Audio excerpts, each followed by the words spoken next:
Hello, everybody. So today we're going to be talking about the case of Euronymous. Not a lot of people are probably going to know who this is, but this is actually a case from Norway. So Euronymous was actually a Norwegian musician, and he founded and was a central figure for early Norwegian black metal. He had a black metal band called Mayhem and Hellbent. So Euronymous professed to being a theistic Satanist, and it was known for making extreme misanthropic statements.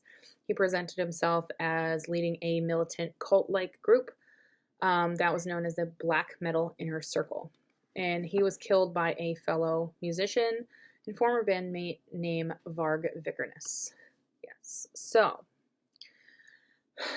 And okay, Euronymous isn't his real name. His real name is Øystein Arseth. He was born on the 22nd of March of 1968 in Surnadal, Norway. So, yes.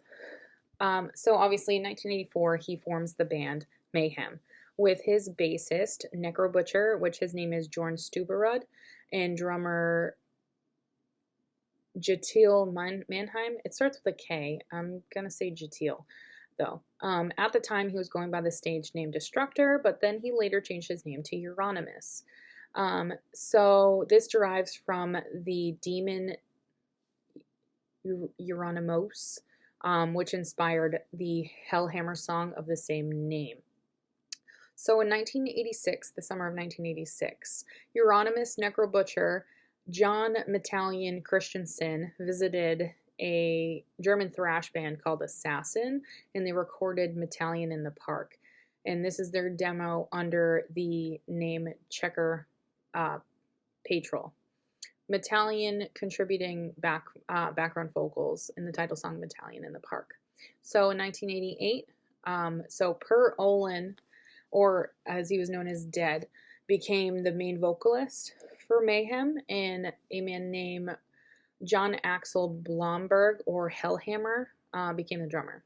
In 1991, Dead, Euronymous, and Hellhammer were living in a house in the woods near Krakstad, and this was used as a place to rehearse.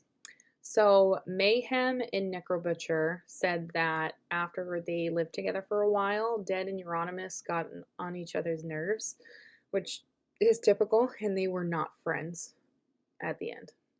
Hellhammer recalls Dead being outside to sleep in the woods because Euronymous would play synth music that he hated. Euronymous then went outside and began shooting into the air with a shotgun. Varg Vikernes, which is the man that would ultimately kill him, claims that Dead once stabbed Euronymous with a knife. So there was already the pre-notion or precursor of physical violence. So 8th of April 1991, Dead was found deceased by Euronymous at his house, with his wrist slit and a shotgun wound to the head. His death was considered a suicide. And before calling the cops, Euronymous went to a store and bought a disposable camera and took pictures of Dead after arranging some things. One of those photographs were actually used as an album cover for the bootleg album The Dawn of the Black Hearts. Necro Butcher would say that Euronymous told him of the suicide.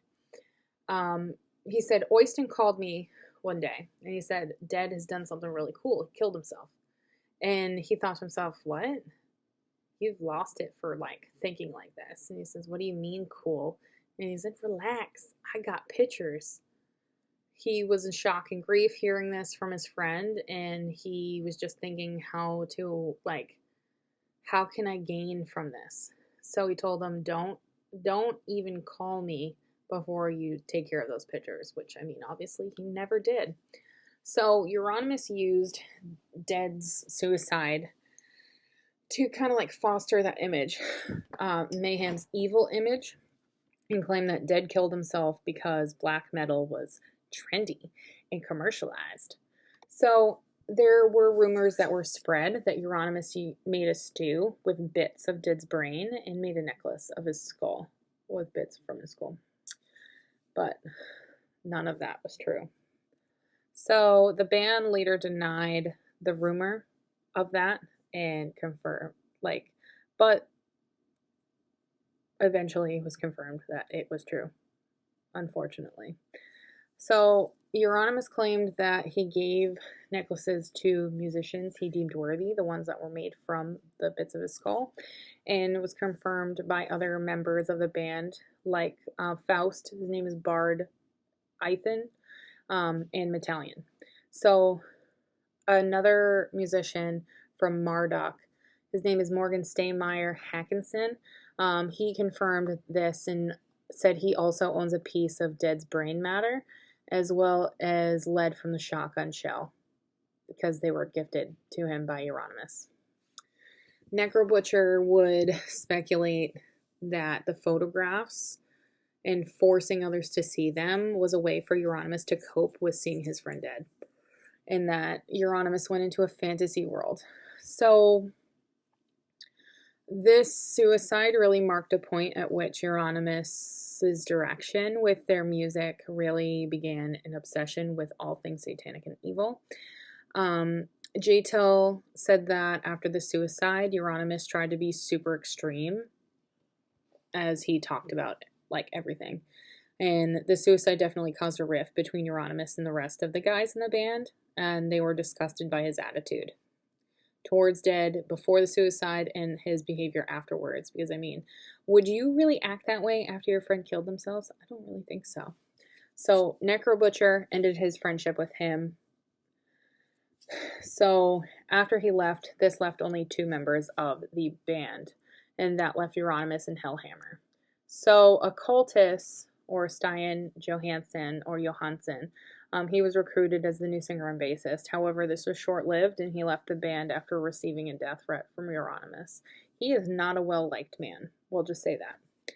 So I bet you're wondering where the murder's coming in. So between 1991 and 1993, this is when Euronymous opens Helvet, which is Norwegian for hell. This is the shop that he opens, and it ends up being a place where Norwegian black metal musicians can congregate. 2 of them being Mayhem and Emperor, and the members of Emperor Varg and Snore. So Euronymous also would start his record label, Death Like Silence Productions. This was based at Helvet, so everything was really centralized there. He released albums by Norwegian bands Mayhem and Burzum, and the Swedish bands Merciless and Abruptum. So Euronymous, Varg, and Emperor, along and the Emperor guitarist Samuth, all lived at Helvet at different times. And even the Emperor drummer Faust also lived and worked there. The walls were painted black and had medieval weapons everywhere, posters of bands, picture discs, and while the windows featured looked like a tombstone. So according to occultists, the space that Euronymous rented was too big and the rent was too high, and that's the reason why it never did well, because he wasn't making any money. And even with it being a focal point of Norwegian black metal, it didn't do well. Euronymous really tried a lot to help other black metal bands further themselves. That's why he wanted to open this place, but it never really did. So let's talk about his murder. So in early of 1993, there was a lot of animosity that came between Euronymous and Vikernes, as well as Euronymous and other members of the black metal scene. So on the night of the 10th of August of 1993, Vikernes stabbed Euronymous to death in his apartment in Oslo. The murder was initially blamed on the actual musicians themselves of Swedish black metal by the media. It was speculated that the murder was the result of a power struggle and a financial dispute over Burzum Records, because Euronymous owed Vickerness a large sum of money for royalty payments and never paid it. So, or that this was an attempt to outdo the stabbing in Lillehammer, which was a previous stabbing that had occurred. So Vickerness claimed that he killed Euronymous in self-defense and explained that Euronymous plotted to stun him with an electroshock weapon and tied him up and torture him to death while videotaping him. That's what Euronymous' plan was. So Vickerness said if he was talking about it to anybody, everybody and anybody, I wouldn't have taken it seriously. He only told a select group of friends, and one of them told him. So this friend then told so Vickerness said to Euronymous that they planned a meeting about an unsigned contract to ambush him. So the night of the murder, there was people outside waiting and just like on watch, if you will. And Vickerness said he met Euronymous at the door to hand him the signed contract. But when he stepped forward and confronted Euronymous panicked and kicked him in the chest. And this is when it's claimed that Euronymous ran into the kitchen to fetch a knife. The two got into a struggle and Vickerness stabbed him to death. Euronymous' body was found in the stairwell of the first floor with 23 stab wounds, 2 in the head, 5 in the neck, and 16 in the back. Hello, overkill. And then he does say that a lot of the wounds were caused by broken glass he had fell on during the struggle.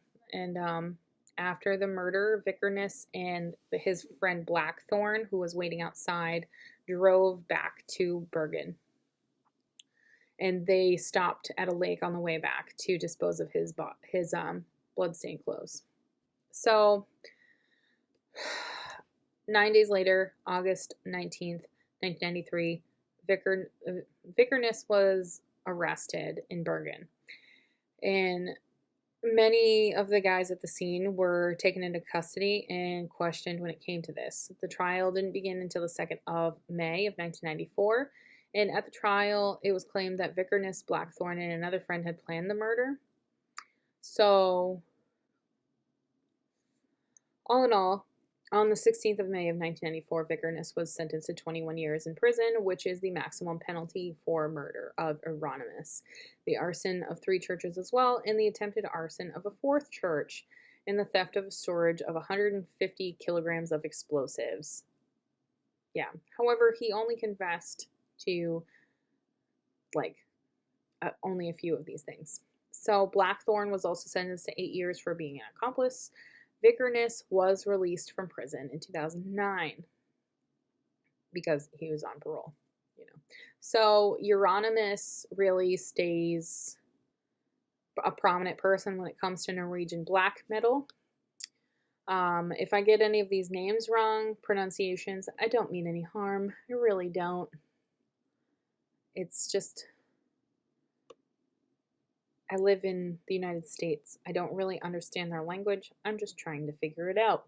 So, Euronymous is ranked number 51 as one of the 100 greatest metal guitarists of all time by Guitar World.